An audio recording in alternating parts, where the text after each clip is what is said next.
जगो मेरे होनहारों, आज है 6 जनवरी 2022 और 6 जनवरी 2022 के करंट अफेयर से जितने भी क्वेश्चन बनेंगे वो सारे क्वेश्चंस हम लेकर के आए हैं जो आपके आगामी एग्जाम के दृष्टि से महत्वपूर्ण है।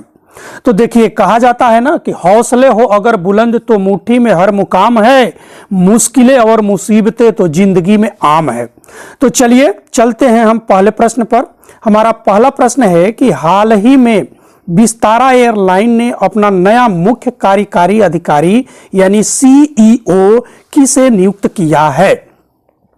तो ये हैं आपके विनोद कन्नन। विनोद कन्नन को इन्होंने अपना सीईओ नियुक्त किया है। चलिए चलते हैं हम अगले प्रश्न पर। हमारा अगला प्रश्न है कि हाल ही में केंद्रीय शिक्षा मंत्री धर्मेंद्र प्रधान ने कितने दिवसीय पढ़े भारत अभियान की शुरुआत की है? तो कितने दिवसीय अभियान की शुरुआत की है? तो यह है 100 दिवसीय अभियान की शुरुआत की है। केंद्रीय शिक्षा मंत्री हैं धर्मेंद्र प्रधान जी, ये पहले भारत के पेट्रोलियम मंत्री भी रह चुके हैं। चलिए अगले प्रश्न पर चलते हैं। अगला प्रश्न है कि हाल ही में $3 ट्रिलियन मार्केट वैल्यू वाली दुनिया की पहली कंपनी निम्न में से कौन बन गई है? तो ये कौन बन गई है? ये एप्पल कंपनी है। एप्पल का फोन आप लोग यूज करते होंगे तो आप लोगों को पता है। अब चलिए हम चलते हैं अगले प्रश्न पर। हमारा अगला प्रश्न है कि हाल ही में SBI cards and payment services ने कार्ड टोकनाइजेशन के लिए किस कंपनी के साथ करार किया है? तो किसके साथ करार किया है? ये करार किया है पेटीएम के साथ। ठीक है, अब चलिए चलते हैं अगले प्रश्न पर। अगला प्रश्न है कि हाल ही में प्रधानमंत्री नरेंद्र मोदी द्वारा किस शहर में मेजर ध्यानचंद खेल विश्वविद्यालय की आधारशिला रखी गई है? हमारी अगली वीडियो में, पिछली वीडियो में भी यह प्रश्न आ चुका है, तो फिर मैं यहां एक बार बता देता हूं। यह है मेरठ में। मेरठ में जो है इसकी शुरुआत की गई है। अगले प्रश्न पर चलते हैं। अगला प्रश्न है कि हाल ही में किस राज्य सरकार ने पेंशन भोगियों 2022 के लिए डिजिटल जीवन प्रमाण पत्र प्रणाली की शुरुआत की है? तो यह कौन सा राज्य है? यह राज्य है उड़ीसा। चलिए अगले प्रश्न पर चलते हैं। अगला प्रश्न है कि हाल ही में किस खिलाड़ी को भारतीय टेस्ट टीम का 34वां कप्तान बनाया गया है? ये कौन है? तो ये है केएल राहुल। केएल राहुल को टेस्ट टीम का कप्तान बनाया गया है। चलिए अगले प्रश्न पर चलते हैं कि हाल ही में भारत में सेमीकंडक्टर वेफर फैब्रिकेशन सुविधाओं की स्थापना के लिए भारत सेमीकंडक्टर मिशन किसने लॉन्च किया है? तो ये लॉन्च किए हैं अश्विनी वैष्णव। ये अश्विनी वैष्णव जो हैं भारत के रेलवे मंत्री भी हैं। चलिए अगले प्रश्न पर चलते हैं। अगला प्रश्न है कि हाल ही में किसे आगामी 3 वर्षों के लिए जम्मू और कश्मीर बैंक का नया एमडी और सीईओ नियुक्त किया गया है? ये कौन है? तो ये हैं बलदेव प्रकाश को नियुक्त किया गया है। ठीक है, देखिए प्रश्न महत्वपूर्ण है, इसलिए आप लोग थोड़ा ध्यान से इसको देखिए। और हाँ, आप लोग जो है प्रश्न को बार बार रिवाइज करते रहें, जिससे कि जब भी आप एग्जाम में जाएं तो आपको कोई दिक्कत ना हो। आप जो है इस प्रश्न को अपना नोट्स भी बना लें, लिख लें, और इस सारे प्रश्न का पीडीएफ जो है हमारे टेलीग्राम चैनल पर उपलब्ध रहेगा। लिंक आपको डिस्क्रिप्शन बॉक्स में मिल जाएगा। और हाँ, आप लोगों से एक अपील है कि आप हमारे चैनल पर यदि नए हैं तो चैनल को सब्सक्राइब कर लें, बेल आइकन प्रेस जरूर कर दें और लाइक करें, जिससे कि हम लोगों को भी उत्साह मिले, आपके लिए अच्छे अच्छे प्रश्न लेकर के हम आते रहें। तो चलिए चलते हैं अगले प्रश्न पर। अगला प्रश्न है, हाल ही में भारतीय रिजर्व बैंक ने अवधि केवाईसी अपडेट की समय सीमा बढ़ाकर कब तक कर दी है? कब तक कर दी है? यह 31 मार्च 2022। ठीक है, चलते हैं हम अगले प्रश्न पर। हमारा अगला प्रश्न है कि हाल ही में खगोलविदों की एक टीम ने किस टेलीस्कोप का डेटा का उपयोग करके एक बाह्य ग्रह पर पहले चुंबकीय क्षेत्र की खोज की है? तो यह कौन सा है? यह है Hubble space telescope. Hubble scope telescope की मदद से यह काम किया जा रहा है। अब चलते हैं अगले प्रश्न पर कि हाल ही में किस देश ने विश्व रोबोटिक्स नवाचार का केंद्र बनाने के लिए 5 वर्षीय योजना शुरू की है? तो यह कौन सा देश है? यह चाइना है। ठीक है, चलते हैं अगले प्रश्न पर। अगला प्रश्न है कि दक्षिण ध्रुव पर अकेले पहुंचने वाली पहली अश्वेत महिला बन गई हैं। तो ये कौन सी महिला है? तो ये है प्रीत चंडी। ठीक है।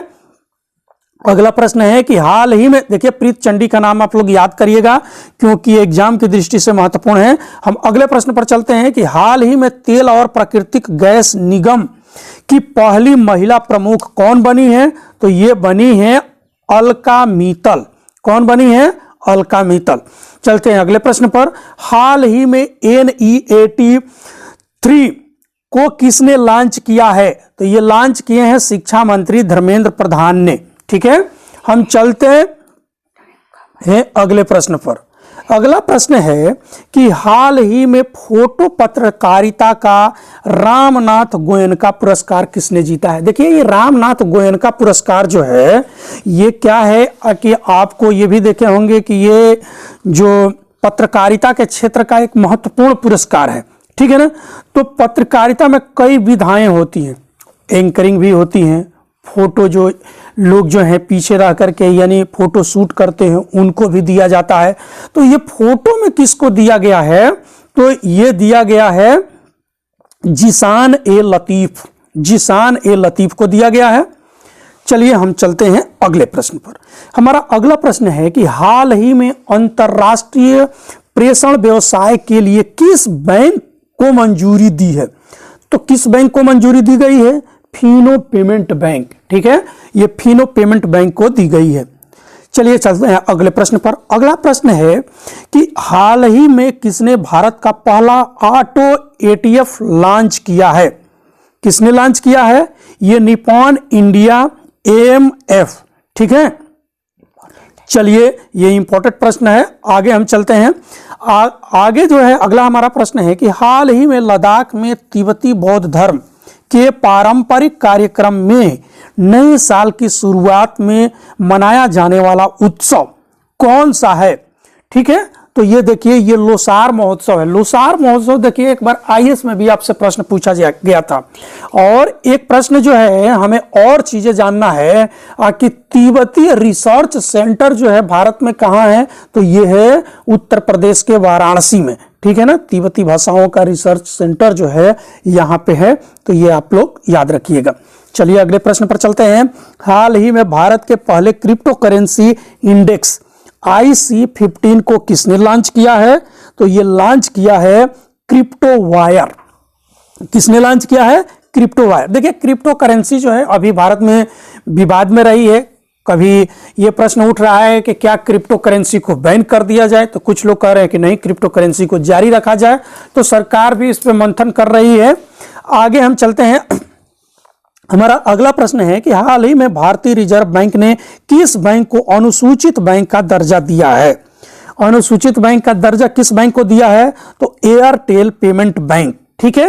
ये जितने बैंक है चाहे देखिए SBI हो या आपके बैंक ऑफ बड़ौदा हो, यानी जो भी सरकारी बैंक है ये इनको अनुसूचित बैंक की श्रेणी में रखा जाता है। तो एयरटेल को भी अनुसूचित श्रेणी में रख दिया गया है। ठीक है। आगे हम चलते हैं। हाल ही में उड़ीसा राज्य का पहला बाल विवाह मुक्त पहला जिला कौन है? देखिए उड़ीसा जो है वहाँ की अधिकांश जो जनसंख्या है वो जनजाति लोगों की है। और जनजाति लोगों में एक चलन है कि वो लोग जो है कम उम्र में बच्चियों की शादी कर देते हैं। लेकिन अब धीरे धीरे वहाँ पे शिक्षा का विकास हो रहा है, इसलिए लोग जो है शिक्षित हो रहे हैं। और जिसका परिणाम है कि अब वहाँ पे भी शादियाँ जो है देर से होने लगी है। तो गंजाम जिला जो है ऐसा जिला बन गया है जो कि अब जो है पूर्ण रूप से बाल विवाह से मुक्त हो गया है। तो चलिए अब नेक्स्ट प्रश्न की तरफ बढ़ते हैं। और ये जो नेक्स्ट प्रश्न दिया गया है ये आप लोगों के लिए दिया गया है। और ये प्रश्न जो है महत्वपूर्ण इसलिए है कि उस राज्य का नाम बताइए जहां गरीबों के दोपहिया वाहनों के लिए पेट्रोल और डीजल की कीमतों पर 25 रुपये प्रति लीटर की कटौती की गई है। देखिए ये कितना महत्वपूर्ण प्रश्न है। ये झारखंड सरकार जो है ये वहां के दोपहिया वाहन और ये उन लोगों के लिए दिया गया है जो आर्थिक रूप से कमजोर हैं, यानी ये सभी के लिए लागू नहीं है। ठीक है। अब देखिए आज का अगला प्रश्न है कि अगले 6 माह के लिए किस देश ने यूरोपीय संघ की अध्यक्षता संभाली है। तो यूरोपीय संघ की जो अध्यक्षता है ये कौन संभाल रहा है? अब वो फ्रांस संभाल रहा है। ठीक है, अब देखिए अगला प्रश्न जो है ये आप लोगों के लिए विशेष तौर से है। विशेष तौर से इसलिए है कि इस प्रश्न का जवाब आप लोगों को बताना है कमेंट बॉक्स में कि किसे जनेवा में निस्त्रीकरण पर संयुक्त राष्ट्र सम्मेलन में भारत के अगले अस्थायी प्रतिनिधि के रूप में नियुक्त किया गया है। इस प्रश्न का जवाब आप लोगों से अपेक्षा की जाती है, तो आप लोग जो हैं इसका उत्तर दीजिएगा। और हाँ, एक बार फिर आप लोगों से रिक्वेस्ट है कि आप चैनल पर नए हैं तो चैनल को सब्सक्राइब जरूर कर लीजिएगा। आप अपने मित्रों के साथ इसे शेयर करिएगा और आपके संपर्क में या आपके फेसबुक आईडी से कोई जो है स्टडी ग्रुप हो तो आप उस चैनल में इसे सब भेज दीजिएगा, जिससे कि चैनल हमारा ग्रोथ करते रहे और आपके लिए हम लोग जो हैं नए नए प्रश्न लाते रहें। जय हिंद।